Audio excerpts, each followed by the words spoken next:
আসসালামু আলাইকুম viewers, AB চেইসার YouTube চ্যানেলের একটি নতুন ভিডিওতে আপনাদের সবাইকে স্বাগতম জানাচ্ছি। আশা করি আপনারা সবাই ভালোই আছেন। তো এই মুহূর্তে আমি আছি বরিশাল নদীবন্দরে, এবং বরিশাল নদীবন্দরে দেখতে পাচ্ছেন আছে তিনটি লঞ্চ: সুরভি 7, পারাবত 18 এবং এম খান 7।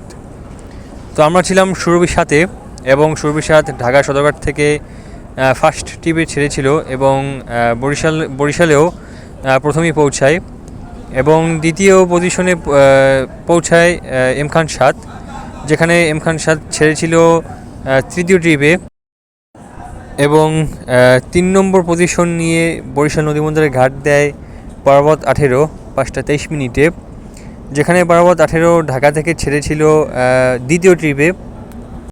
অপরদিকে ঝালকাঠির সুন্দরবন 12 কিন্তু এই বরিশালের এই তিনটি লঞ্চের আগেই কিন্তু বরিশাল নদীবন্দরে ঘাট দেয়, এবং সুরভি 7 ঘাট দেওয়ার সাথে সাথেই কিন্তু সুন্দরবন 12 ঝালকাঠির উদ্দেশ্যে ছেড়ে যায়, এবং আজ এই তিনটি লঞ্চই কিন্তু আবারও ঢাকার উদ্দেশ্যে ছেড়ে যাবে।